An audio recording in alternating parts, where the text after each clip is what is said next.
Bigby keeps to the corner of the edge of the hearthlight, placing the final touches upon a spell that'll allow him to conjure a translucent hand form of pure arcane. Autoluke and Bucknard play cards at the table, mulling over spellwork while forgetting about the now cold remnants of Rary's stew.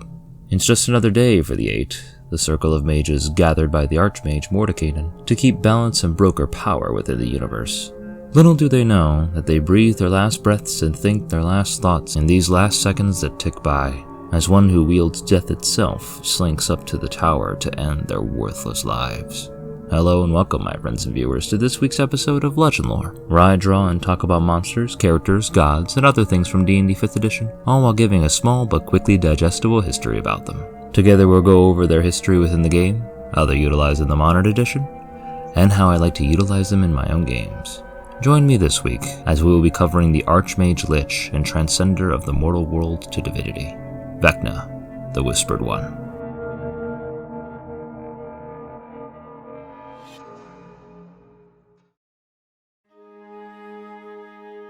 Vecna is a god of undeath, secrets, and hidden knowledge, his early life being appropriately clouded in mystery. Most accounts say that he was originally a human or half-elf wizard who rose to great power, taught by his mother in the art of magic before her execution for practicing witchcraft. Fearing his own eventual death, Vecna was taught by Orcus how to achieve immortality through lichdom, succeeding in a ritual and cultivating even more power in his new undead state. Eventually, they ascended to become the ruler of a great necromantic civilization, alongside his trusted lieutenant, Cass the Bloody-Handed, for whom Vecna forged a legendary blade, the Sword of Cass.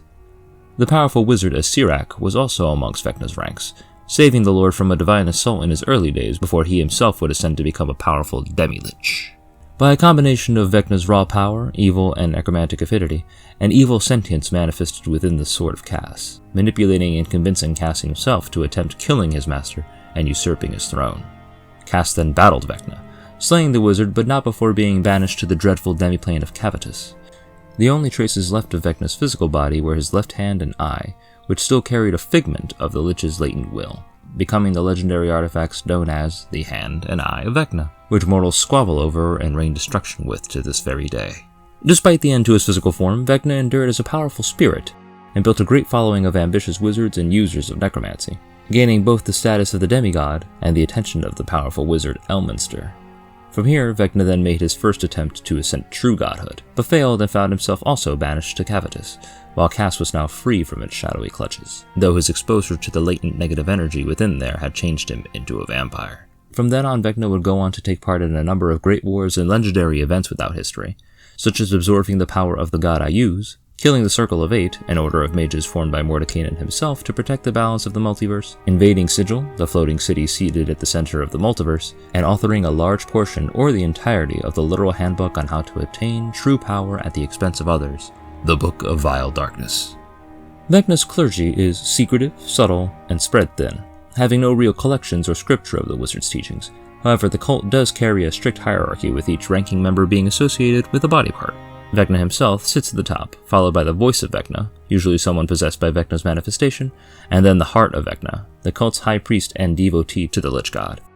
Below the heart of Vecna lie two terrifying monsters known as the Hand and the Eye, the Hand appearing as a stocky humanoid with a huge left hand where its head should be, and the Eye appearing as a slender humanoid with an eyeball for a head. Individual cults of Vecna are known as organs, each one led by a high priest called the Thought of Vecna, while lesser priests are simply known as Memories of Vecna. Further lay members of the cult consist of members known as the Teeth, Fingers, Blood, and Spawn of Vecna. The Teeth are powerful wizards who specialize in arcane spellcasting and crafting magical items for the cult. The Fingers consist mainly of thieves who engage in various forms of espionage, theft, and subterfuge. The Blood of Vecna are martial warriors charged with protection and enforcement of the cult and its goals, and the Spawn of Vecna are the lowest members of the cult hierarchy, primarily consisting of common people who honor the Lich Lord. Besides Cass, Vecna's other loyal servants include the High Priest Maltharain and her mightiest Ostenereth, the Bronze Lich, whose actual position within the cult isn't exactly known but is assumed to be very high. Beyond Vecna's main cult, there are other splinter factions such as the Ebon Triad, a group dedicated to merging the gods Vecna, Hextor, and Arenthal together into a single entity, and the Keepers of Forbidden Lore, a clerical order who have expunged his evil aspects and worship him only as a god of secrets, hunting down key pieces of information that are deemed too dangerous for the world to know, harboring it in obscurity in Vecna's name. As such, this makes the Keepers enemies of both traditional Vecna followers and the Clergy of Ioun, the All-Seeing Mistress, as they believe that all knowledge should be free and given to all, regardless of what it contains. With that perfect transition, Vecna's list of allies are believed to be non-existent, with all other gods wanting nothing to do with the God of Secrets. Ioun actively opposes them due to their penchant for secrets, and the Raven Queen sits as his sworn enemy. Vecna envies her unique ability to tap into the flow of souls to harvest knowledge and lore, and one of his goals is to overthrow the Queen, storm her Fortress of Memories, and rule over the entirety of the Shadowfell while harnessing all the power within the fortress. Vecna is also obsessed with taking revenge over the vampire caste for his betrayal, and has also earned the ire of the Lady of Pain for his attempt to usurp the City of Sigil from her. The silver lining of possible allies include two people off the top of my head, that being Sirak, who most likely would only aid Vecna only to betray them later on, as Kaz did, and Orcus, the demon lord who educated Vecna in the ways of lichdom, and watches with great amusement as the god frequently suffers from their own ambition. When it comes to my betrayal of Vecna, I portray them as sly, distant, quiet, and cunning, if not a little arrogant. They are a master strategist, ambitiously seeking ways to grow their own power and to achieve their ultimate goal of controlling the universe. The Vecna in my world was beaten down so hard that they had no choice but to force their will upon all things, so as to safeguard their own safety, and to be able to make sure that they were never betrayed or outwitted by anybody. Also, as a god of secrets, they basically have access to all things that are unknown, and I also have them bear a interesting loyalty to Orcus, as they owe their immortality to the Demon Lord. As mentioned earlier, they witnessed the death of their mother at the hands of those who feared magic, and may have been hunted themselves for most of their life due to their penchant for necromancy. Furthermore, I portray the betrayal of Cass's Bloody-Handed less of a power struggle and more of a deeply emotional blow for Vecna, furthering their trust issues and reinforcing the belief that the only people that you can trust are those that you raise yourself, the undead who live and die by your will. Most people like to portray Vecna as domineering with a small and secretive cult that exists in the outskirts of society, but I very much prefer the way that Matt Mercer approached Vecna's worship. Nobles who seek longevity and leveraging power can pray to Vecna to keep their secrets hidden, and also they can pray for them to unlock great knowledge regarding both necromancy and magic as a whole. And if you want to go the unexpected route, you can have the players encounter the Keepers of Forbidden Lore, painting them as a mostly good group before finally revealing the surprise that they worship Vecna. Classes that I like to align with Vecna are as follows: Ancestral Guardian, Wild Magic and Zealot Barbarians, Bards of the Whisper and Lore Colleges, Clerics of the Death, Grave, Knowledge, Arcana, Order, Twilight, and Trickery domains, Twilight and Spore Circle Druids, Echo Knight and Eldritch Knight Fighters, Long Death, Shadow, and Open Hand Monks, all manner of Paladins and Rogues, Aberrant Mind, Shadow, and Divine Soul Sorcerers, Undead, Undying, and Hexblade Warlocks, and all manner of Wizards, with a specific focus, of course, on Necromancy, and possibly even the School of Scribes. In terms of character concepts for NPCs or PCs related to Vecna, here's a few that I've developed for you guys to use in your games. Having pledged worship and fealty to the Raven Queen, a young cleric is confronted with the notion that no amount of devotion will convince the goddess to let her resurrect her lost loved one. Could be a parent, lover, child, but it really doesn't matter. The cleric has grown tired and fed up with the notion of fate, and having some god decide whether or not they can wield the power to bring someone that they love back. As such, Vecna beseeches them with the promise of doing just that, and keeps their word by actively defying the Raven Queen and allowing the cleric to bring back their love in some undead form, so long as they pledge undying loyalty to them. This is the Delilah Briarwood NPC, someone who is brought under Vecna's sway by emotional manipulation and devotion to their lost love. Very simple, very classic, and also very easy to incorporate in your game. For our second character, we have something a little bit more good aligned.